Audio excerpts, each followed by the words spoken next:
political councils as well. So this monk was a very austere monk who just lived with one single garment on his body. And he used to beg and eat. That is the normal life of a monk. So one day the king decided to invite him to his palace, thinking that he will decline the offer. He thought that the monk will not come. But the reverse thing happened. The moment the monk was invited, the monk gladly accepted the invitation. And he started demanding the king. He asked, have you arranged a welcome ovation for me in the palace? Have you brought a beautiful golden chariot for me to come or accompany to palace? And have you arranged a royal feast and all these things? This king was a bit confused. How come he's asking all these things all of a sudden, which is totally against his lifestyle? But what to do? King cannot say no to that, but he has already given the offer. So he arranged all those what he demanded, this monk. So happily, the king and the monk were traveling to the palace. During the travel, our king was thinking, oh, maybe he will come to the palace and sit quietly in a place and meditate and do his austere life, something like that. Again, the reverse thing happened. As soon as he entered the palace, he immediately asked, I want a very royal, first-class guest house. And he immediately started wearing all the luxury dress of the king. And he started having the royal food. Then he went to royal swimming pool and having this, he was swimming. And then he was enjoying his life. He was having royal feast every day. The king was observing all these things for many days. The king was actually was a bit worried. He had lots of worries in the sense he has to look after his government. He has the offices to attend, and political issues, social issues, economical issues, financial issues, all issues he has to face. And he was a bit worried. But our monk was happily enjoying his life in the palace. And in fact, our monk also took some of the king's works and started doing. The king was in great dilemma. His confusion was this. He said, I am living in the palace and this monk is also living in the palace. Then how come I am having lots of problems and worries and this monk doesn't have anything? And he looks very happy all the time, charming and bubbling with joy all the time. Then he thought, okay, let me ask a question to this monk. We clarified this thing to the monk. Then then he approached the monk and asked, sir, I have a question to you. Then monk said, I know what is your question. So, but before you ask your question, let me clarify a few things with you. He said, when I used to live in the tree, under the tree, he used to come regularly and meet me, ask all spiritual questions and scriptural clarifications and all this. But now you don't come and meet me at all after he came to palace. You stopped meeting him and discussing any spiritual questions or spiritual clarifications. You completely avoided me. But I know you are observing me. Now I will let you ask your question. You ask your question to me. Then the king asked, sir, I know that you are a monk and you used to live under a tree and lead an austere life. And after you came to palace, you changed your life completely. And you are almost living like me. But you seems to be always happy. But I have lots of stress, confusions, worries. How come? So can you please explain? Then monk said, fair enough. I will answer your question. You please come with me to a place. So he took him to almost outside the kingdom. And there our monk spotted a place that is under a tree. And he said to the king, so this is the place I am trying to find. Now I got it. Now he told the king, now you renounce your kingdom, leave your family, leave all your government. You become a monk and live with me. Our king was shocked. He said, how can I live with you? I have family, I have government, I have my duties. So to look after, how can I come and live with you? Then our monk said, now you see the difference. The difference is when I was living in the palace, I was enjoying all the luxuries and amenities and convenience of the palace, but I never claimed ownership. But you are not like me. You are claiming ownership for the works what you are doing. So that is why I am able to have the joy and which you aren't.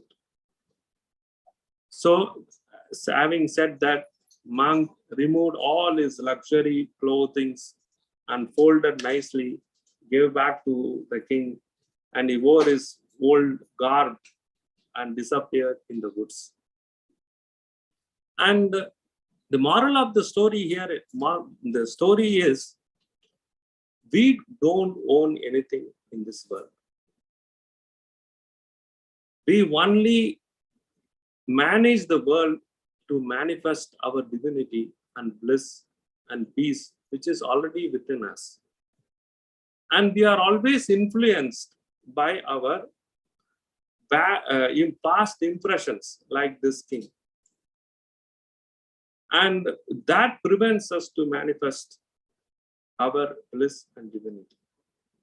So this is the moral of this story. So anyway, we will be seeing how these things had impact on Sri Ramakrishna and how he tried to manage all these things in my coming. I'm going to discuss that. So in last class, so some of you weren't here.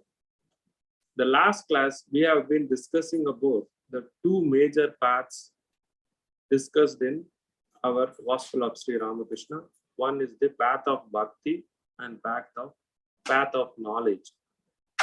Which is path of knowledge is called apophatic, and the path of bhakti is the cataphatic. These are all technical epistemological terms which are used in the school of philosophy. So in Gospel and Swamiji's work, Jnana Yoga refers to the Shankaracharya's Vedanta, which is called as 1880 philosophy, or Mayavada, or uncompromising Advaitam. The Swamiji defines bhakti is worship or love. And in some form or other, it is the easiest and pleasantest and most natural way of us. Swamiji himself defines this. So I request you to see that picture, which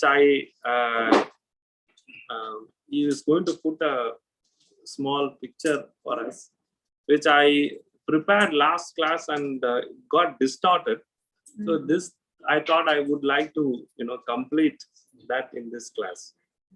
So this is called the organic non-duality, or we need not use the word organic here, non-duality as per the path of bhakti, and which Sri Ramakrishna usually says it is the easiest path for the Kali Yuga.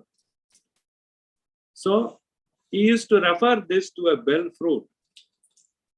Bell fruit is a very common fruit in India. So most of us know bell fruit, and the bell leaves, the leaves of this fruit, the tree, is used for the worship of Shiva. The Shiva enjoys when someone puts just a leaf on him and he bestows boons.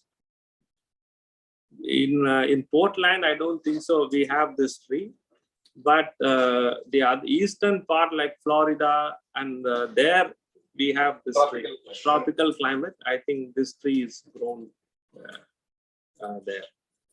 So here if you see the organic oneness, so we have three components there: shell, seeds and flesh.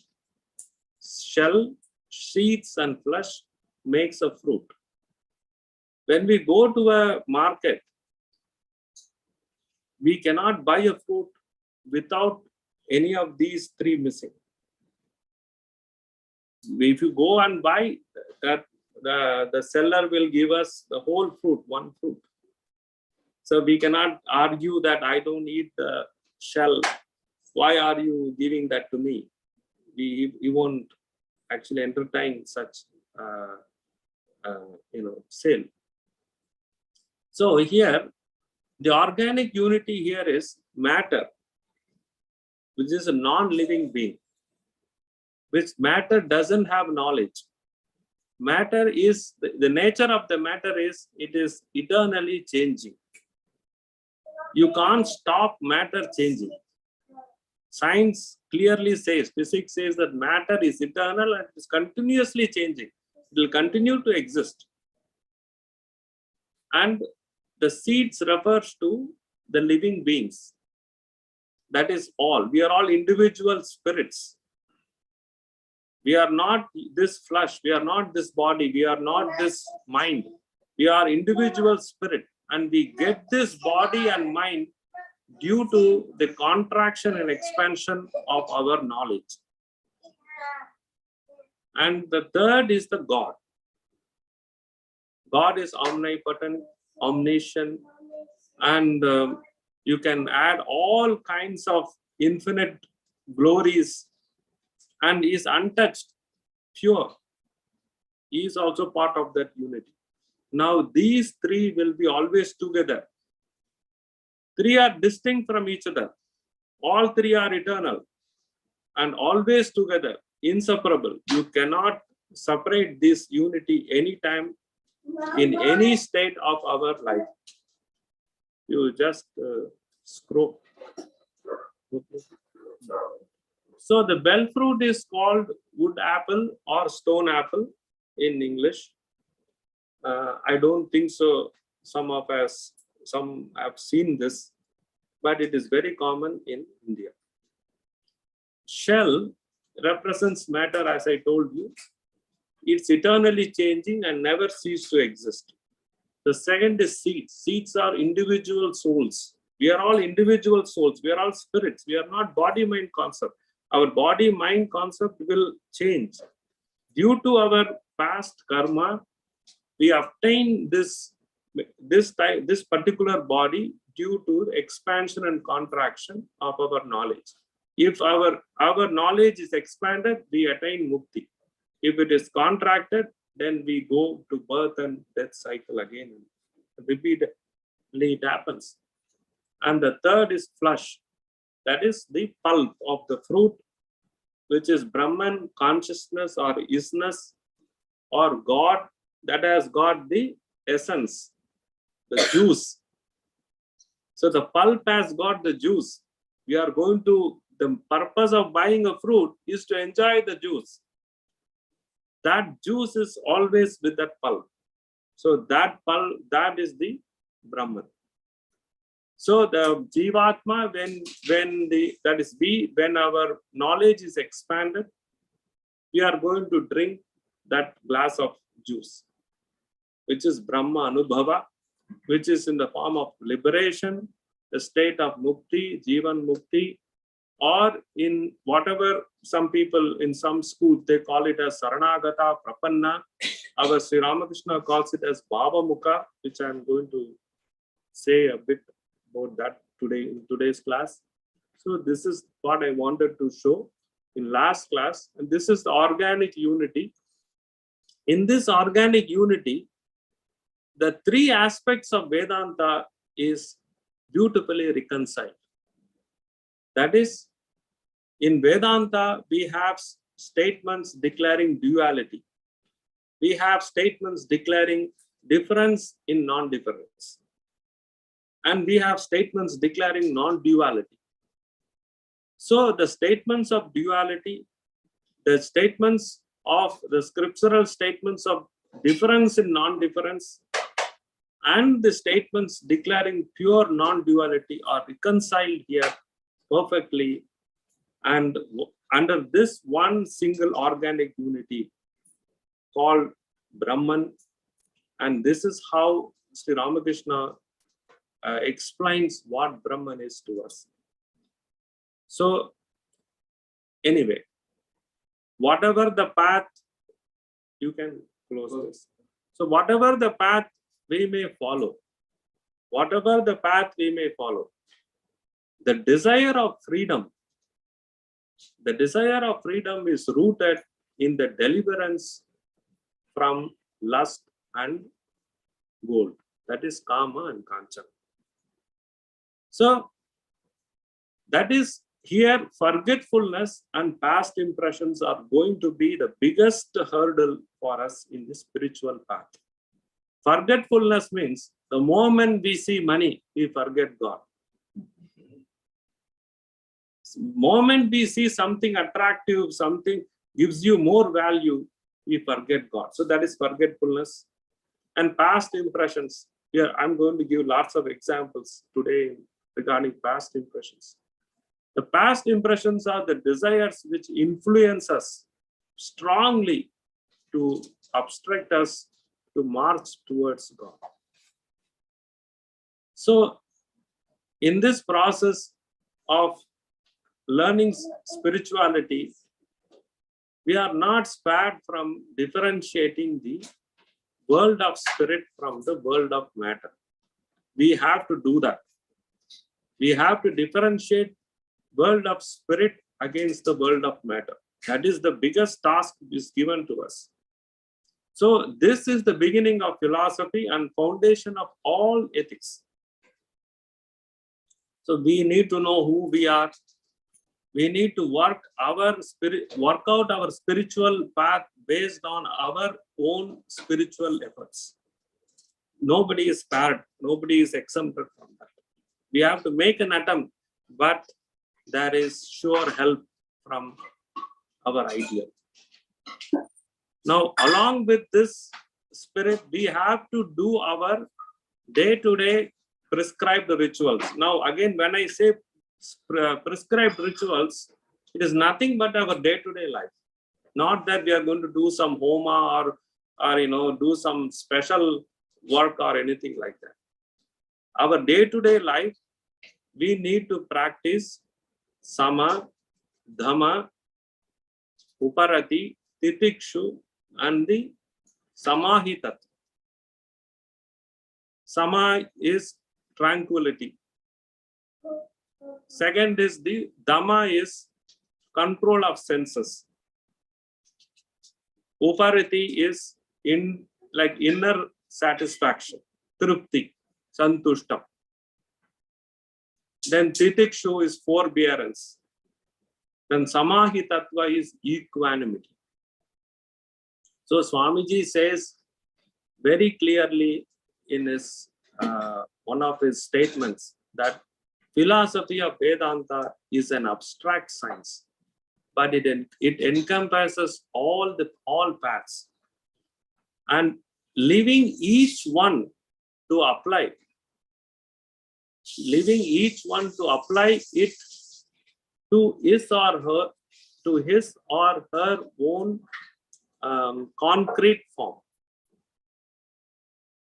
So that is very important. So people are They can choose their path, whether you want to go to native philosophy or whether you want to take bhakti. It is the choice is given by our Swamiji. So please feel free to choose what is appealing to you. So there is no fight between these two. It is an offer. You choose what you need. So now let us continue our study of introduction of Sri Ramakrishna, the introduction to the Gospel of Sri Ramakrishna. So there is a disclaimer here. The disclaimer is, please do not think that Sri Ramakrishna is like another God. He is just not only a God, but also please understand that he is a universal concept. He is a universal principle going to help us in whatever the concrete form we are going to adhere. So please understand that even Ramakrishna is going to help, even if we have some, our ideals are like business or any science, this universal concept is going to help us. He's going to prepare us to do well in our idea.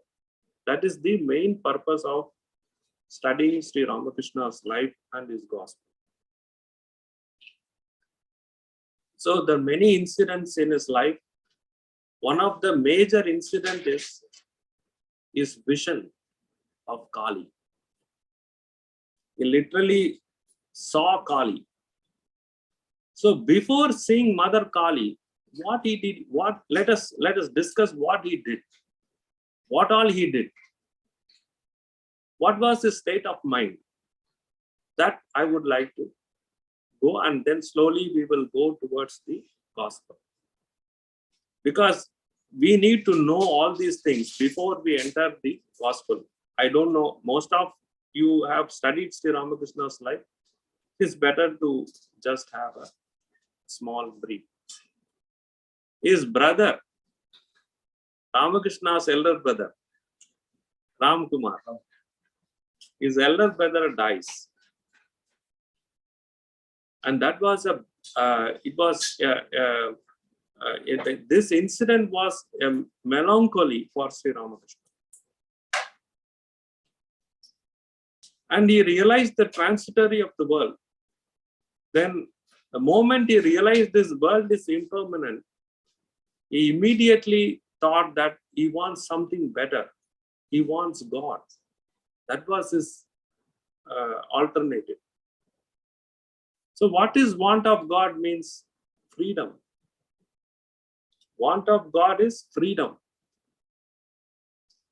We all want freedom. We love freedom. Our country is a freedom-loving country. We have a huge Statue of Liberty, one of the wonders of the world. And everywhere, freedom, freedom, freedom is propagated in this America. And many lectures were given on freedom by various personalities in this world. So what is freedom? Want of God. That is freedom. So if we want freedom, we have to see God in all our work. That is the only freedom. So for example, suppose we ask a beggar, do you need money? He will say yes. Then we donate some $1 or $10 or whatever. He is very happy. Suppose we go to a man who is already in income tax trouble. He has some unaccounted money he has, and IRS or ORS are behind him already. If you go and ask him, can I give you money? Will he accept? He say, not now, later. He won't give us any consent. He won't readily accept it. So the money gives delight to this beggar, and same money gives misery to this man. So what we understand with this is that we cannot get freedom from these material objects. The freedom, real freedom, can be enjoyed only when we see God in every aspects of our life. We are not abstained to do our work. We are going to do our work. Ramakrishna never said don't do work. We are all going. We are going to do our proper work, but we need to put God everywhere. I'm going to tell you another beautiful story later, a little bit later. So with this motive, he decided to prepare himself to see the vision of Mother, Divine Mother. So for that, he has to purify his mind. Mind is the first thing. So he wanted to purify his mind. To purify his mind, he needs to get the yearning. So his yearning for Divine Mother was like a blazing forest fire. Blazing. As a result of that, he became abnormal for others. So what a blessedness. Most of us are mad after money, possession, material relationships, and many other things. We all know how mad we are. So, but look at Sri Ramakrishna, the choice of freedom. Highest freedom can be obtained only from divine. All others will give only temporary freedom. That he mentioned it very clearly. So let us understand what all he did for purifying his mind. Srimad Bhagavatam clearly says, Sravanam, Kirtanam, Vishnor Smaranam, then Padasevanam. I will tell in English. Archanam, Vandanam, Sakyam, Atma Nivedanam. Meaning, hearing. First hearing, we hear. Then chanting. Chant. We are all given mantras by our gurus. So we need to chant. Then remembering God. Remembering God. That's the main theme here. Remembering God. Serving the feet of God. Like working in temples. People go to some holy places and serve there. Doesn't matter holy. Wherever, whosoever is going to help us to think about God, that place is holy. And helping them in that situation. Then offering worship. Then offering prayers to God. Then becoming servant of God. Then becoming the best friend of God. And then at last, prapanna, that is absolute self-surrender, giving everything to God. So this is the procedure, like a procedure for the highest realization. So Ramakrishna all the time was remembering God. And the enemy of remembrance is forgetfulness. We always forget. We only remember to forget. So that is always there with us. So our Ramakrishna, after the death of Ram Kumar, he was posted or appointed as the chief priest of Mother Kali. So all that time he was remembering Mother Kali, engrossed in all his activities. He did not give any time for anything else. So I will tell you a small story how it is remembered. Remembering is important. There was a monastery and a monk in charge, but he likes to teach how to do japa. He emphasized on japa. Everybody should do japa. So he had a beautiful monastery and beautiful garden. And two aspirants came. They came and wanted to learn japa. So he taught, japa, how to do japa. And he told them, whenever you are here, you must do japa. But our friends are frequent smokers. They like to have puffs here and there. They take a break and have nice puff. So they were, but there is a board in the monastery. No smoking. Smoking is prohibited. So what to do? So these two were honest. So they said, okay, let us ask permission. let us discuss our problem with our monk, our head, our guru. Then they went to meet him in his chamber. The monk said, see, I am busy now. You want, I can meet only one after another. The first fellow came. So they actually decided to ask the permission whether they can smoke. So the first fellow came, and our monk replied something and he went away. The second fellow came, the second friend came, and he asked some question and he felt disappointed, and he came out of the room. And he went to meet his first friend, the other guy. The other guy was already having nice smoke, and he was smoking. Then our second friend said, hey, how you are smoking? Did our guru allow you to smoke? He said, yes. He told me, yes, I can smoke, no problem. But he told me that I cannot smoke. I cannot smoke here. But how come he allowed you and not me? He said, no, when I asked, he gladly allowed me to smoke. But I too surprised. I'm surprised too how he didn't allow you. Then the first fellow asked, what was your question to the guru? And the second fellow said, I asked, can I smoke when I do japa? Then he declined. You know what? Then the first fellow asked, you know what I asked? Can I do japa when I smoke? So for that he agreed. The first fellow asked, can I smoke when I do japa? He declined. That was the second fellow's question. The first fellow who got consent to smoke asked like this, can I do japa when I smoke, while I smoke? So the Swami gladly agreed.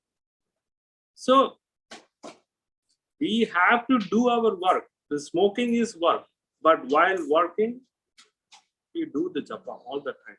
Keep God in all our works. Bring God into all our works. So this is the message of remembering God while we work. See, Ramakrishna did that. He demonstrated very clearly in his day-to-day spiritual activities. Now the next thing is, he used to sing. What was the songs? Whose songs did he sing?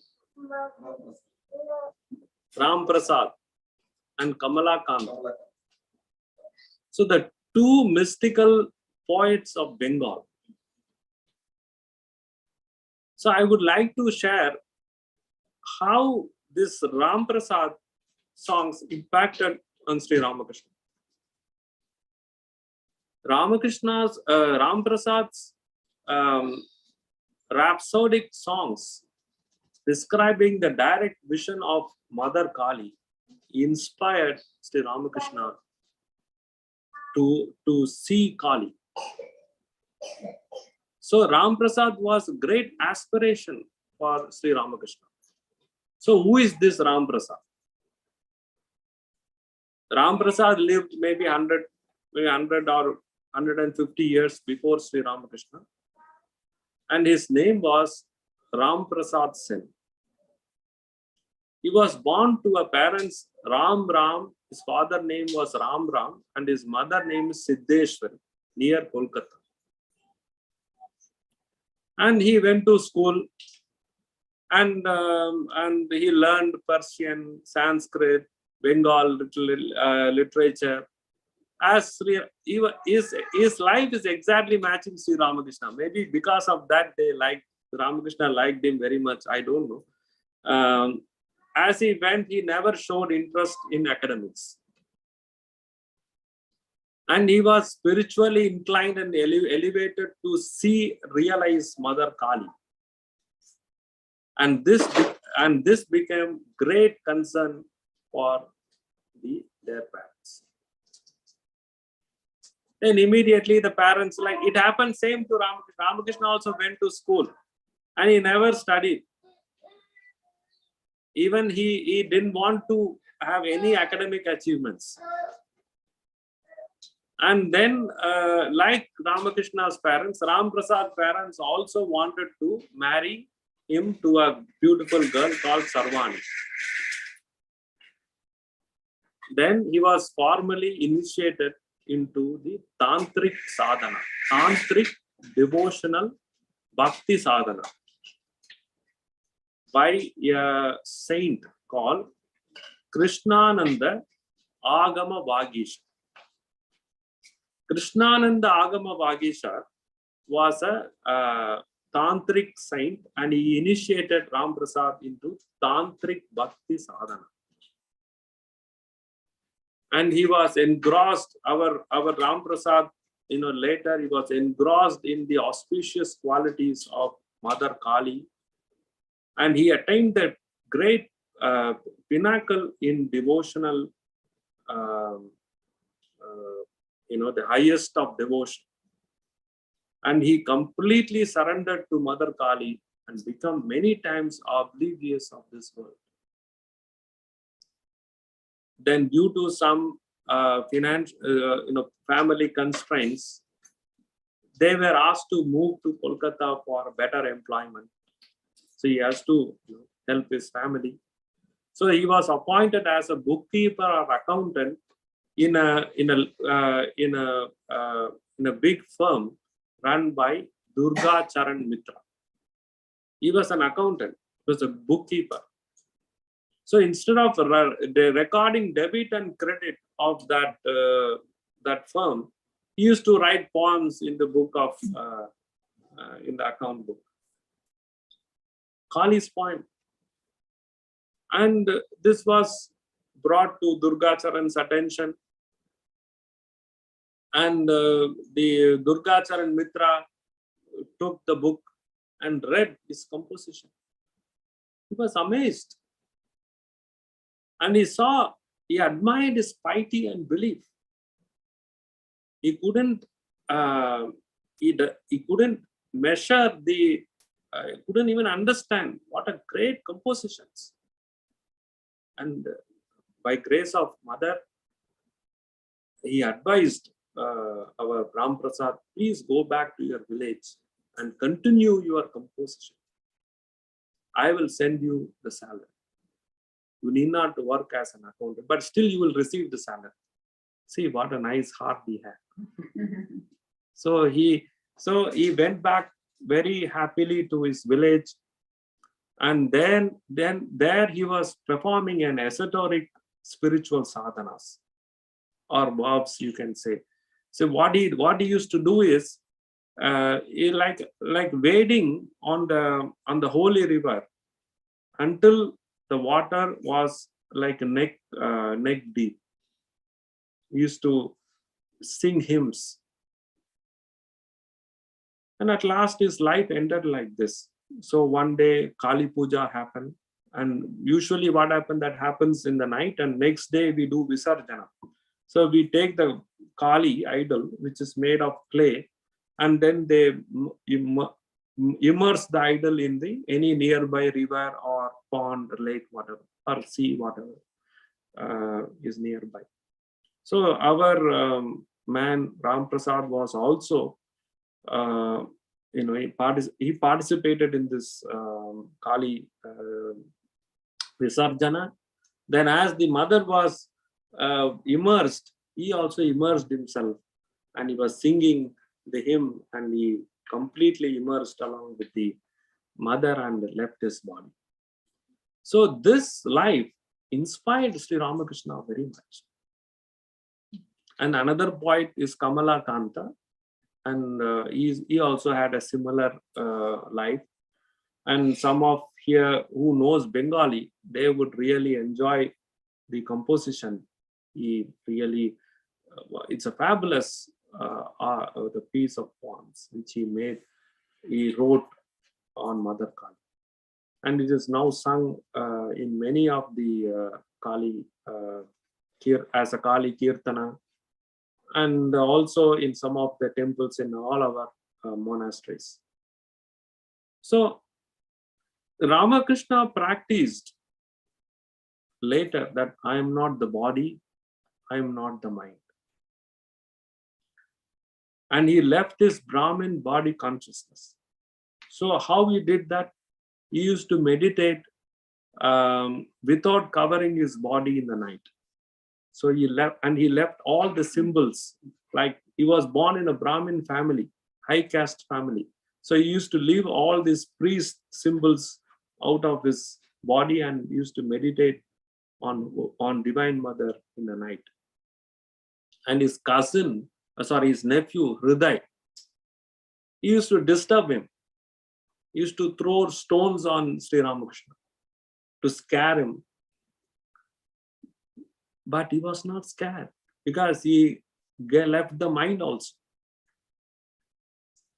So he was only one-pointed devotion towards the attainment of the vision, that is to see Mother Kali. The third thing is giving up the past impressions. Sri Rama is unimaginable. Sri Ramakrishna's sadhana is unimaginable, and it is not possible for us to do. I'm giving you a disclaimer. It is not possible. He did everything for us. We have to only surrender and just obey his sayings. He has done everything for us. And now to give up his past impressions, how this past impression makes a big influence on us. There is a small story. There lived a shepherd. He had 10 goats. And every day he used to take for grazing. And then at the end of the night, he used to bring those goats and put them in paddock. And, he used to tie them. Every 10 ropes he used to have, and he used to tie them safely. Otherwise, he feels that in the night, the goats can go somewhere and be killed by any animal. So one day, so he had 10 ropes. So out of 10, 2 got damaged severely. So now he has got only 8 ropes and 10 goats are there. So other 2 has to be tied. So he didn't have money to buy ropes. And he was a bit worried how to, manage this. So he was discussing to his neighbor. And the neighbor said, hey, don't worry, man. It's just an easy job. I will help you. So the other guy came. And he told you tie the 8 goats first. So he tied the 8 goats. The remaining 9 and 10 is there. He just brought the goat near this 8 goats and pretended as though that he tied. Like this, something not he did. The goats thought that it is also tied, because that is the past impression of those goats. Because they have been tied every day like this. And the next day morning, he saw that the goats were just staying as it was made to stand. It was not tied. It did not move at all. But it can move. But it just standing happily there, thinking that they are tied because of the past impression. So this is the influence of past impression on us. So Sri Ramakrishna broke that into pieces.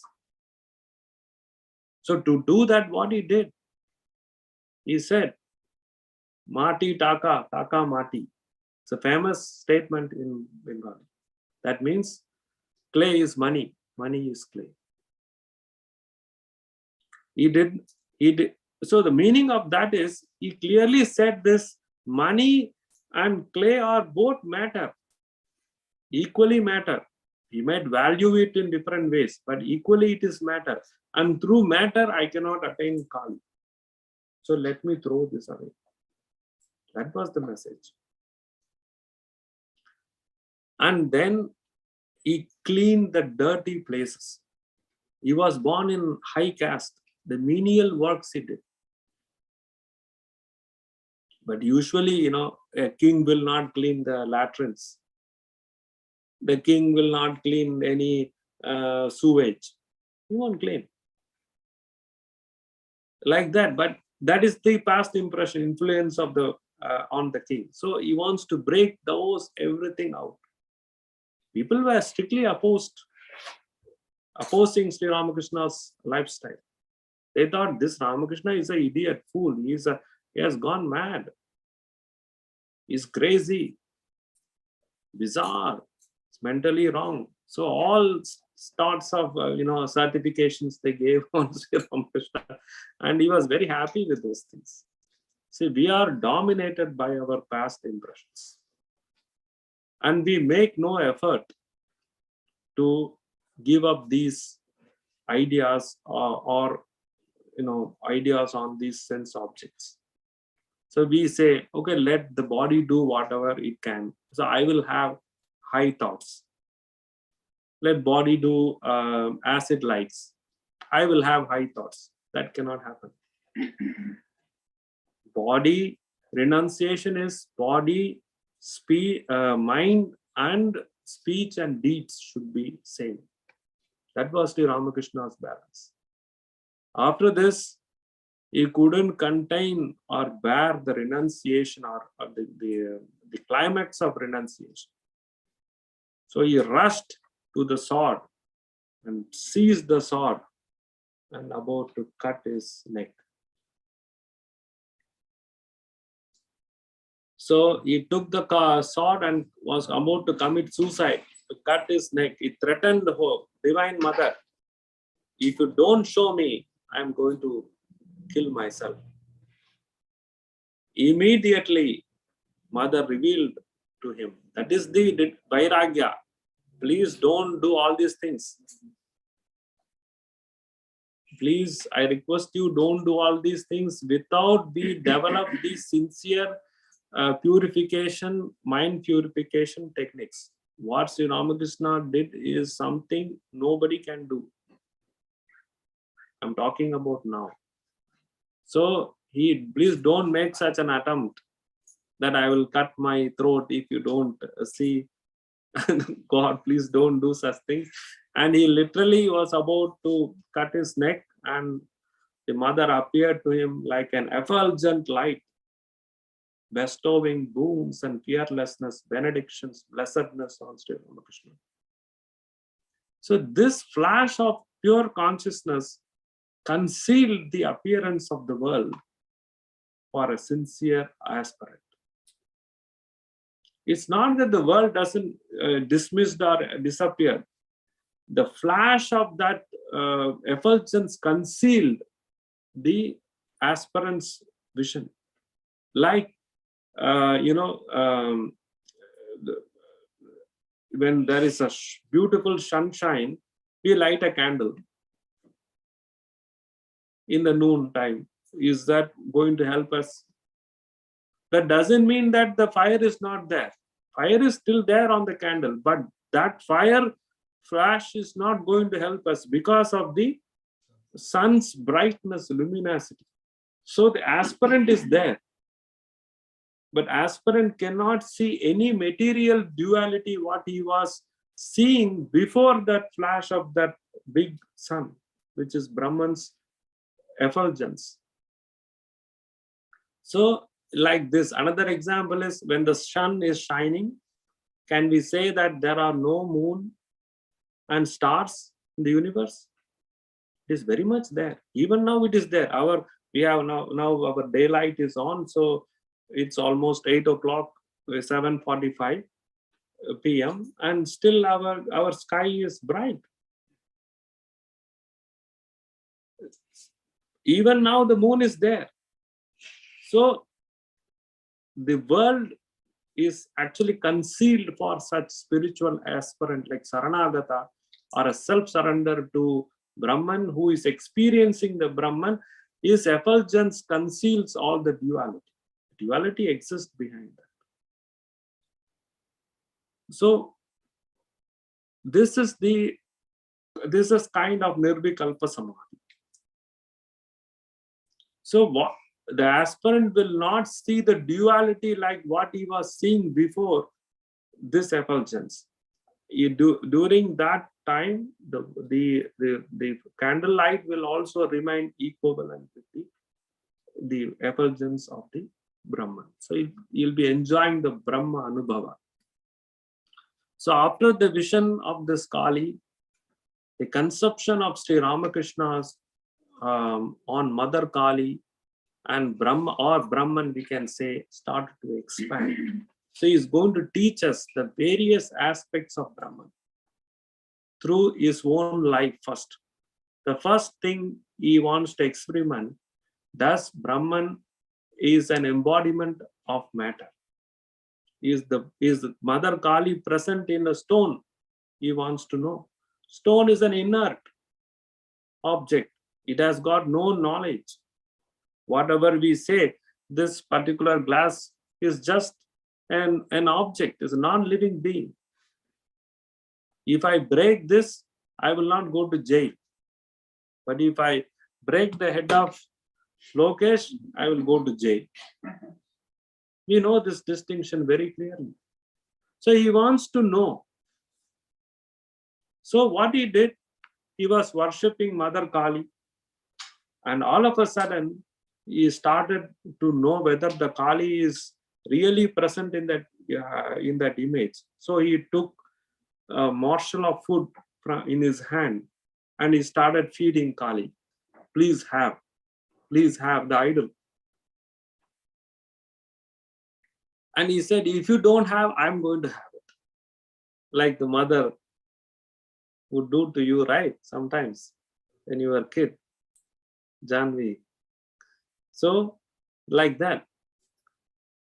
And he started checking whether that the mother is living in that stone. So he was checking whether there is inhalation or exhalation of the breath.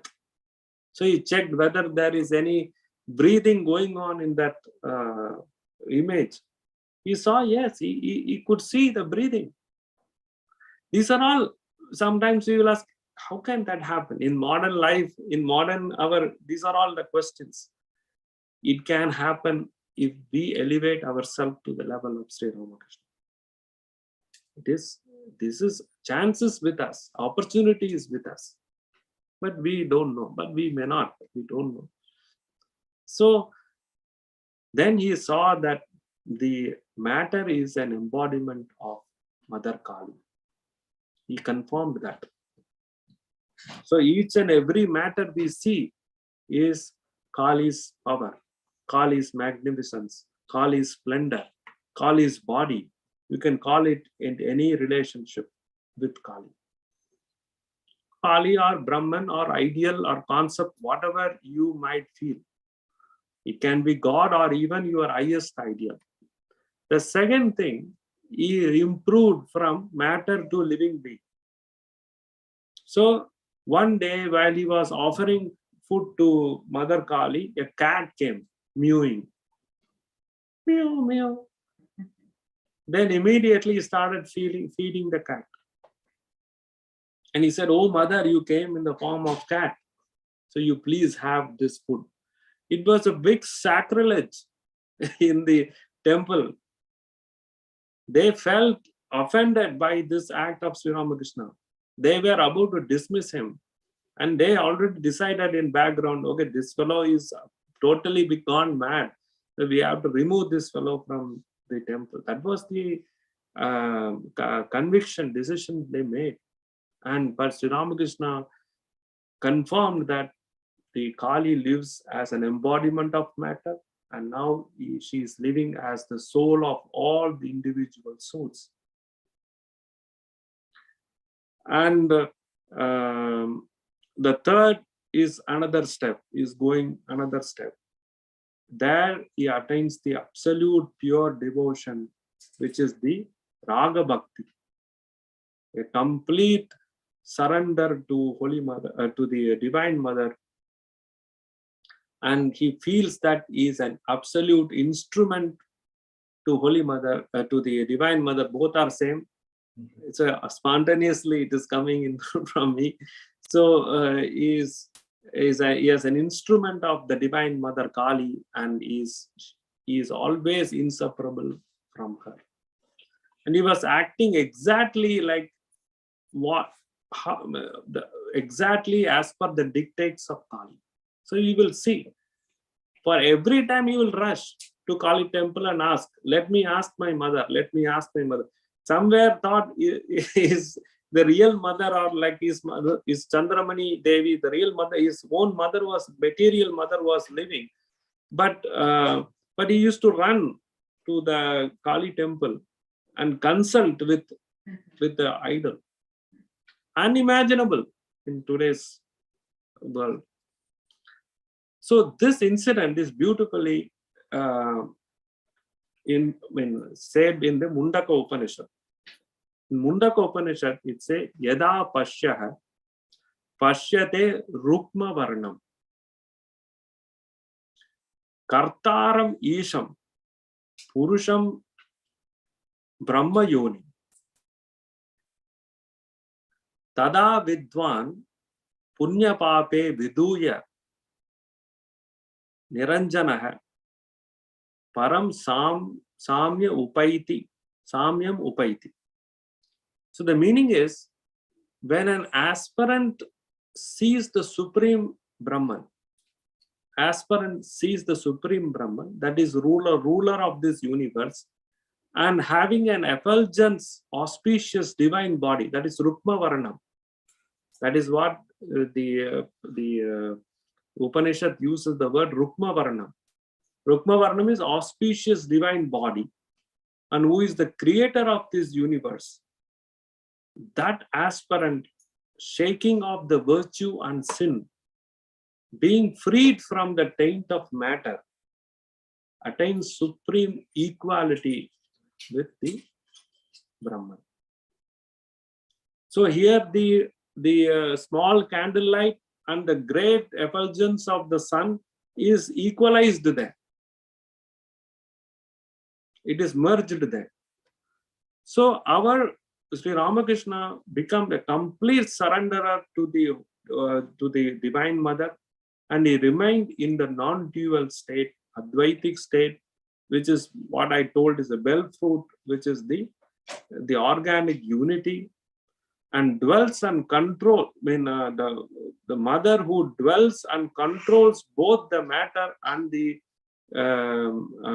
living soul, and at the same time, the God dwells, the God who dwells in matter and living being, the same God dwells as the inner soul of this entire universe. So it is Tattvamasi. So how are we running time? 55. Okay, so 5 more minutes. So I will conclude in shortly with you. So Sri Ramakrishna progressed from seeing Brahman in matter, then Brahman in individual souls, and Brahman in this who is the inseparable or who is non-dual state of, that is the embodiment or inner soul of this entire universe, who controls and he is everywhere in this universe. He is present. So there's the wholeness, the whole organic. I don't want to use organic anymore. It's a whole unity, which is non-dual in the highest state. So then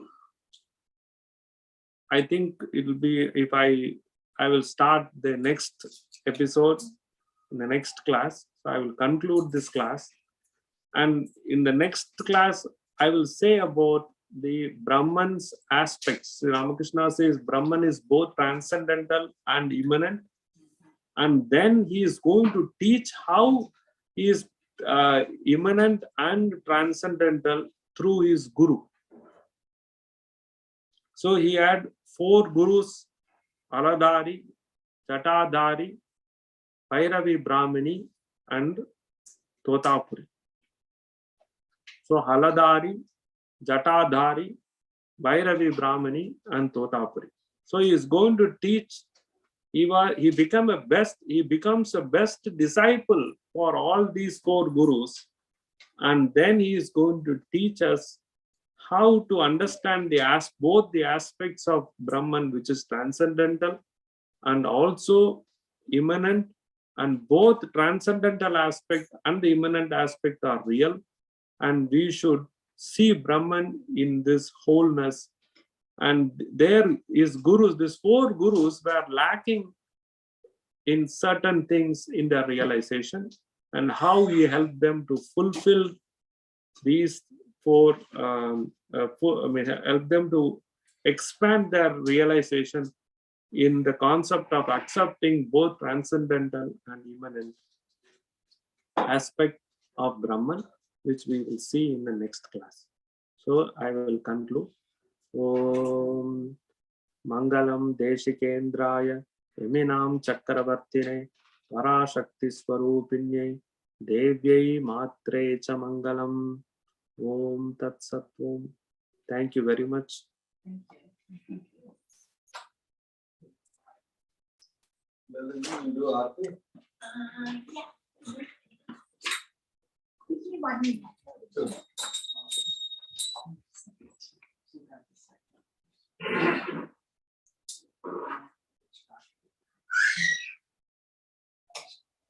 Can read, right? When we come to the last line, in a switch it, like press this button. Right? No. Try once. Go back.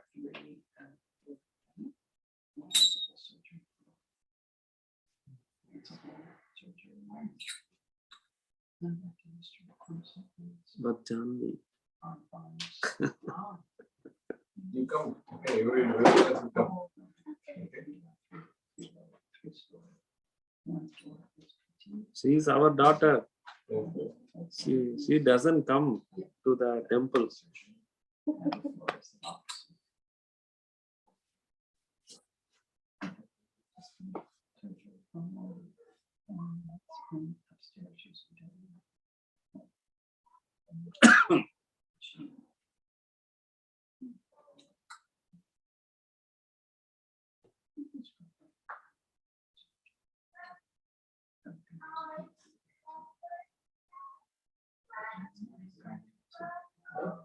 So there are some other activity. Just like kids have some activity.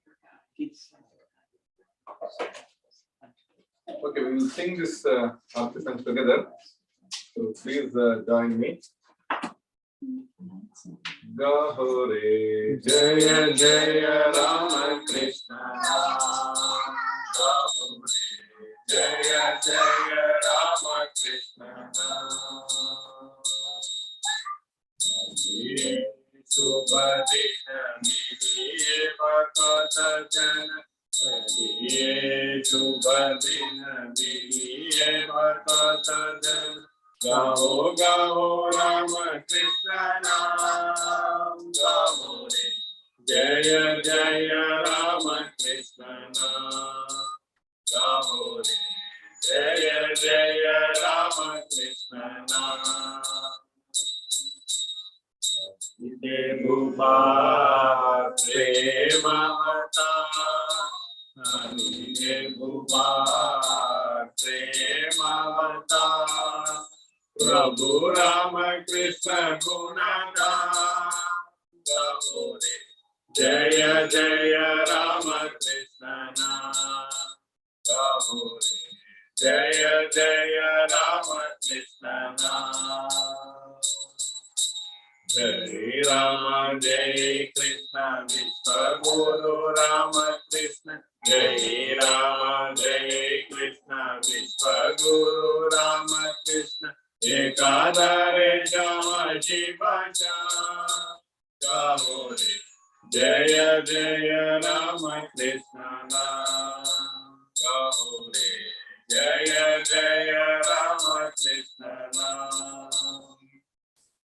Jai Shri Guru Maharaj Ji ki Jai.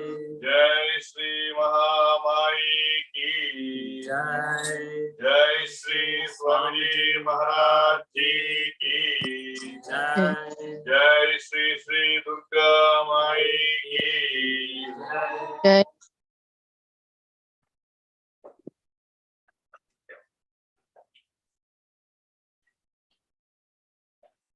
We will end this call. Thank you everyone for joining online.